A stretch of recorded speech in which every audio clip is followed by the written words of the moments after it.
Welcome to episode 6 of One Question Wednesday.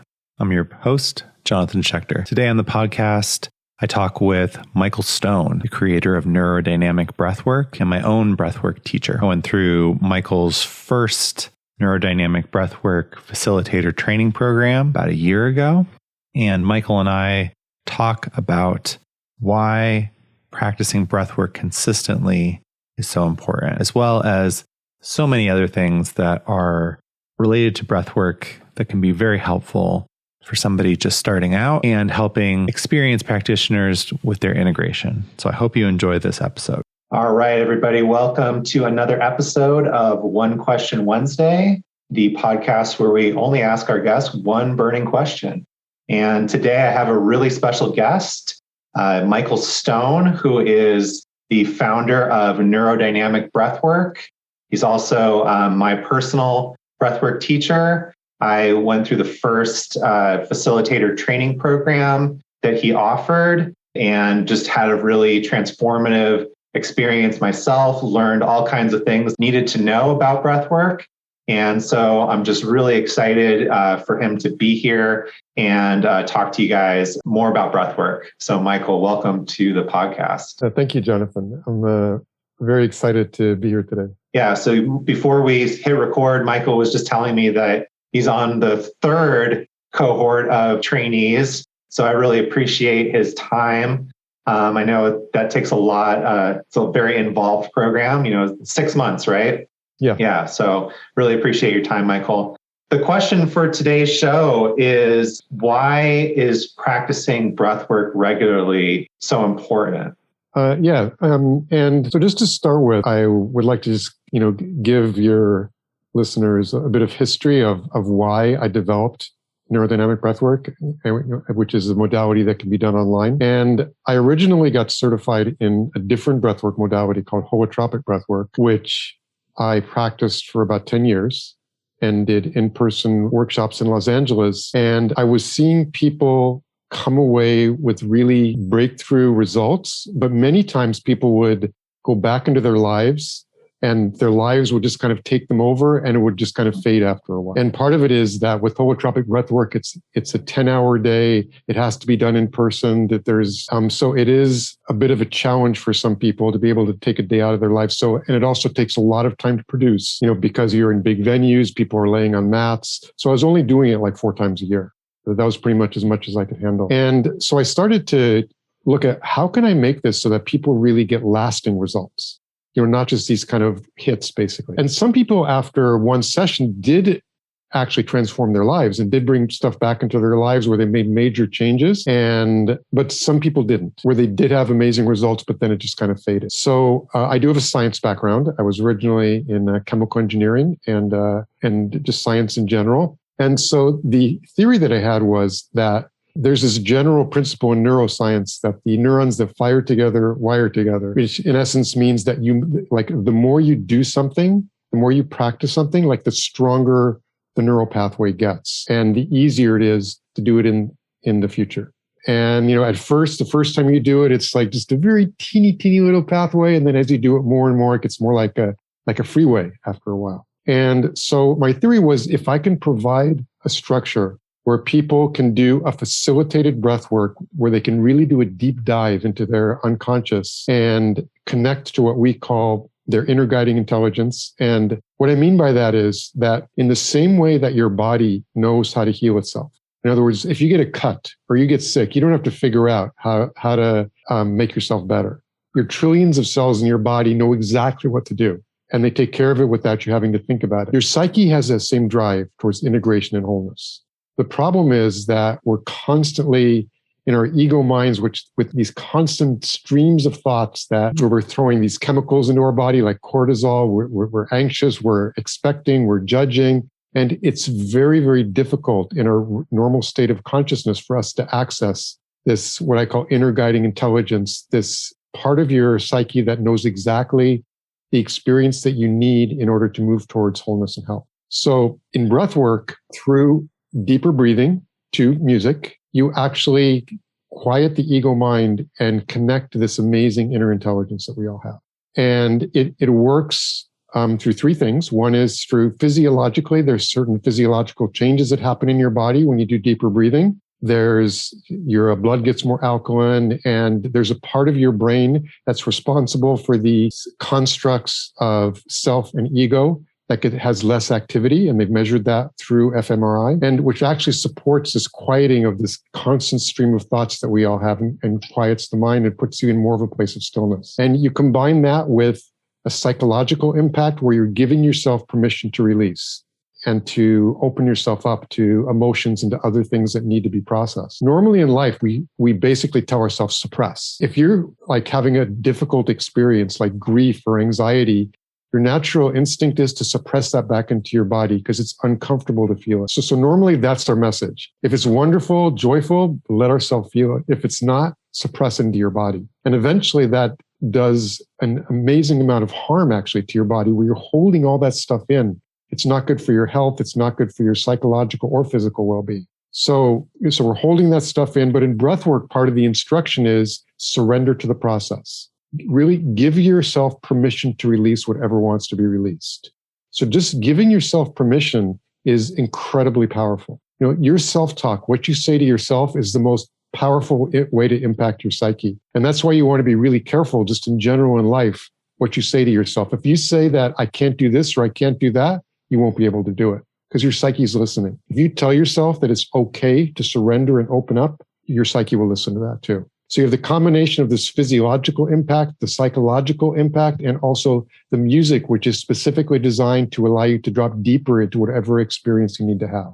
So what I wanted to do was design a breathwork modality where people could experience it on a regular basis, do these deep dives, and start to strengthen the neural pathway to this inner wisdom that we all have. And so ultimately, of course, it had to be done online. It was impossible to do like 4 or 5 sessions in person every week. And there's no way they could have taken that time out of their lives to, take a day, 5 days out of the week.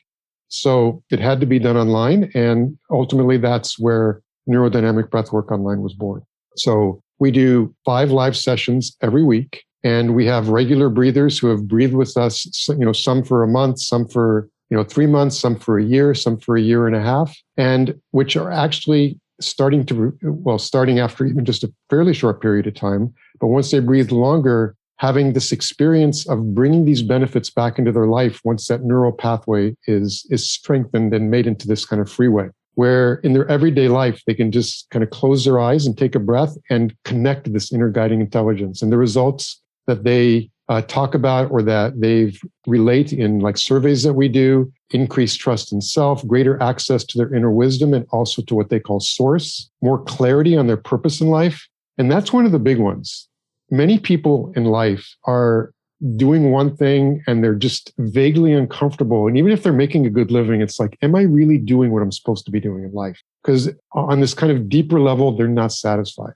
And one of the results that people do get out of making breathwork into a practice is they're more clear on what really is their purpose in life. What is this unique gift that they can bring to the world that nobody else can, because of their history, because of their struggles, because of their, what they've gone through. And that one result alone can be just life-changing for people when they're just suddenly in touch with their passion and what really life is calling them to bring forward. And people also report an increased connection to their intuition, creativity, relief from anxiety, greater self-awareness, release of grief, and many other things. So at first it was just a theory, when I developed this thing, but now after doing it for 3 years, it's also clear just from reported results from participants that this really, really does work when you turn it into a practice and where you can start to bring it back into your life and get these amazing results on an everyday basis. Yeah, that's my experience for sure. Especially I really love what you said about, being more clear about your purpose. It's almost like there's a lot of different voices in the room all yelling together. And once you start to quiet down some of the ones that are telling you, oh, I'm not good enough, or I'm afraid of this, or, well, we need to worry about that, then the self, that inner self, has a chance to be louder.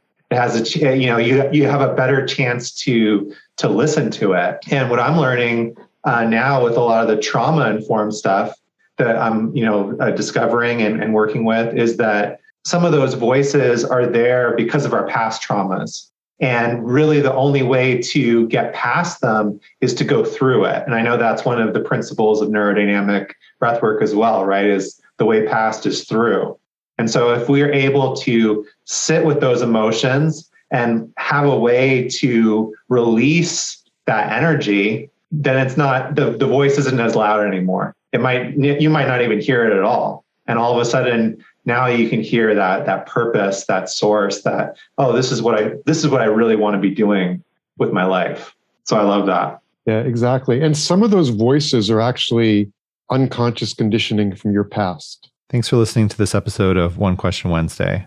I started this podcast for the same reason I started Blue Magic Alchemy, to be of service and to share information on how to practice and integrate different types of self-development and transformation modalities like breathwork, meditation, psychedelics, cold plunging, mindset, and more. We live in this wonderful age where all these different teachings and wisdom and information is available to us. So it's almost like we suffer from too much information now rather than not knowing which way to go. So that led me to question, if all this information is available, how come we're not all putting it into practice? And my hope with One Question Wednesday is that you walk away with something that you can use in your own practice, or something that sparks your curiosity, so that you go and look into a new practice, go and try it out. There's so many wonderful teachings and so many ways to heal out there. And if you're interested in learning more about breathwork, I offer Neurodynamic and other breathwork sessions online and in person in Tucson, both for single clients and in groups. And I also offer breath and integration coaching to support and help you integrate your different self-development and transformational processes, whether that's plant medicine, breathwork, whatever path you're on. Hit me up and let's see if we are a good fit to work together. So I hope you enjoy the rest of this episode. Right.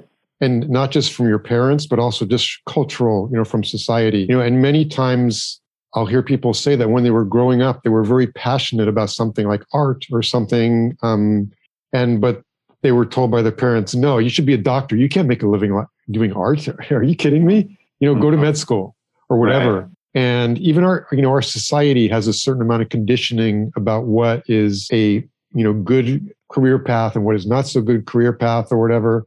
And just by breathing, sometimes you can look at it and actually go back into your past and see where these conditionings were actually created in your child mind when you were 5 or 6 years old. And many times it's from either, when your parents talk to you when you're little, they're your gods. Yeah. You're dependent on them to live. They're taking care of you. So what they say is an incredibly powerful influence on you. And what they're telling you may be true for them, but may not be true for you. So sometimes what they're telling you is really good advice and really something you should take in, but we take it all in as if it's like, this is the way the world works. And it takes a certain amount of inner work to actually see those things and really now take a step back and say, you know what?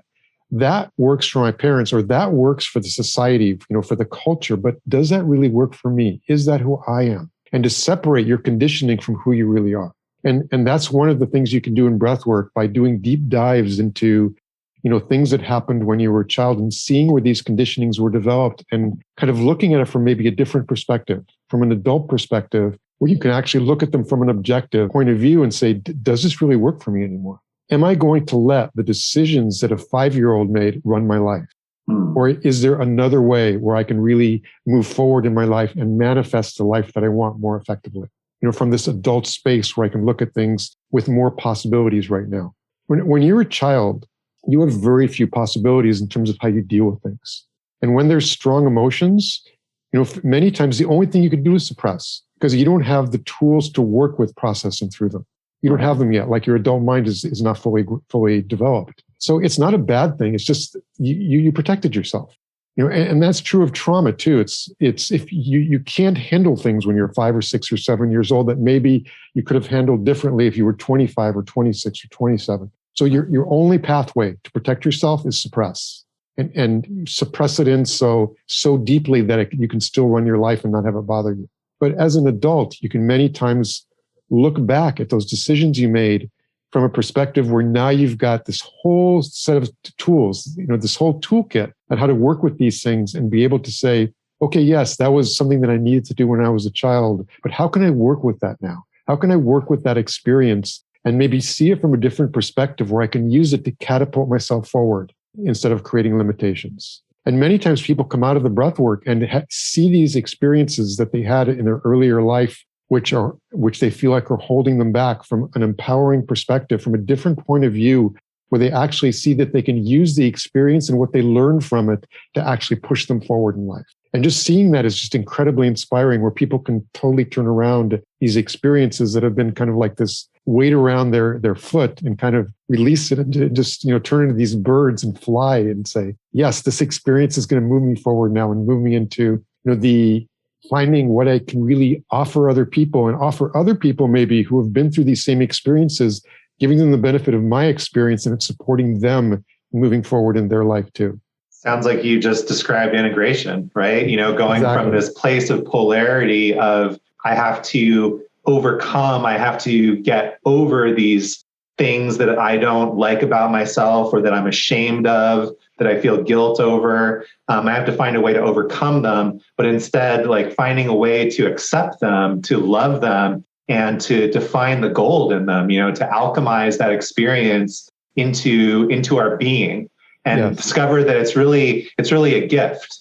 It's not something that we have to get away from. If we can accept that part of us, it becomes a gift, and we can share it with the world. Yes, exactly. Oh, yeah, I love that. And I really love, everything that you just talked about was one of the things that I really loved the most about the facilitator training program. We spent a third of the program working on personal development, and so important for the breathwork facilitators to be able to do their own work so that they're able to hold the space and assist their breathers and their clients.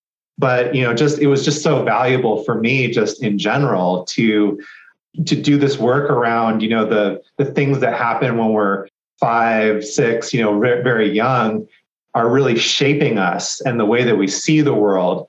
And it's really time that we upgrade that software system, so to speak. If just like our phones, if we don't update our phones after a few years, things don't run as well. Certain apps might not work, or they might work slower. So our minds are pretty much the same, right? Like if we're just running off of those programs that have been happening our whole lives since childhood, but now we're adults, there's going to be things that just aren't serving us anymore, and ways that we're approaching things and dealing with things that just don't make sense from sort of a higher executive function and faculty. Yes, exactly. And the important thing to know, like, these are unconscious things. Like if we were conscious of that these things were running our lives, we could then work on them. But they're running us from under the cover, so we're not even aware they're happening.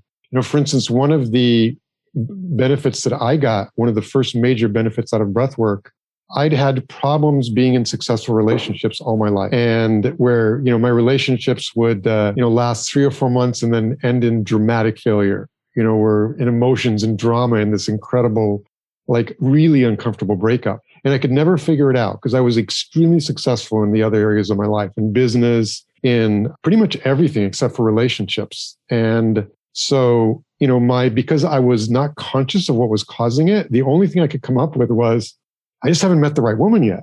It's like, I just have to keep trying. But, if you keep trying the same thing over and over again, and when it's failed like 50 times and thinking that it's going to succeed the next time, you're probably not going down the right track. So, and what I saw in breathwork was that in one of my sessions, this is probably my 4th or 5th session, I went back into my childhood, and both of my parents are Nazi Germany escapees and Jewish and kind of barely escaped with their lives. And, I heard about that when I was a child, about how they'd been ensconced in the society for hundreds of years. And they'd actually, like my, grandfather was a World War I hero, got the Iron Cross, which was the highest award they could give. And one of my ancestors like saved the whole city, but when Napoleon went through and gave him money so he wouldn't burn it down, went around it. So they were like heroes basically in their town. And then from almost one day to the next, they were chased out or else they would die basically.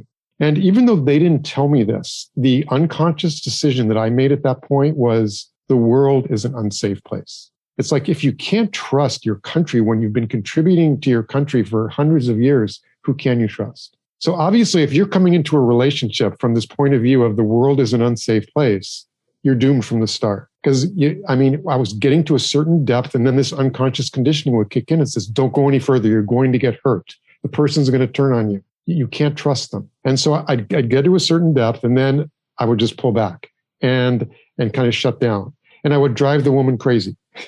So it had nothing to do with the women. It wasn't their fault at all. It was all me. I just wasn't advanced enough in my personal development to see it from that perspective. When I was going through it, I kept blaming it on the other person. And but once I saw that, once I brought it to consciousness, I could start to work on it and start to say, like we were just talking about, am I going to let a decision that a 5-year-old child made keep me from having successful relationships? And I mean, the answer was obvious to that one. And it's not like it happened overnight, but it took me, this has been a conditioning for years, for decades. So it took me a while to really break through that and, start to coming from a place to really from the world is happening to me to the world is happening for me. I mean, that was really the shift. And it took me a while, but now I think the longest relationship I'd had up to that point was like maybe maximum a year. And now I'm in a 10-year relationship. It's been amazing. So that's what's potentially available in breath work. But the first step is really seeing what these conditionings are. Yeah, thank you for sharing such a personal story. That's really incredible. Well, I think that this was a fantastic conversation. I feel like, especially just knowing our relationship, we could keep talking about this topic for a while. So I do want to honor the format of the show and really appreciate your time. If people want to know more about neurodynamic breathwork with Michael Stone, where can they learn more? The website is breathworkonline.com, very simply. And we offer a free first session to anybody who wants to try it out. They're 2-hour sessions where you just do an intro talk, then a breathing session, and then a worldwide sharing circle afterwards. We have people from 120 countries around the world that have participated. And all you have to do is go to the schedule page. And like I said, we have 5 live sessions every week. You can pick the one that works for you and give it a try. And, you can talk forever about experiential things like breath work, but ultimately the only way that you really know if it resonates with you and if it works for you is to give it a try. So, we've made that as simple as possible by doing it, 5 times a week and by, allowing people to do it just for free so that there's really no risk involved. And we want to encourage everybody to give it a try. It's, one of my goals in developing this breath work was to allow whoever wanted to try breath work, no matter where they were in the world, if they had, a lot of money or virtually no money, to be able to let them experience these healing effects of these expanded states of awareness for breath. So I welcome everyone to come and give it a try. I remember when you shared that dream, that goal in the training, and I just had this wonderful vision of, at the time we were the first group, right? Of this is the way that, your dream is spreading out, right? That you're able to access and share it with more people. And what a wonderful feeling for you that must be, just, I saw it in this very, sort of cosmic kind of perspective.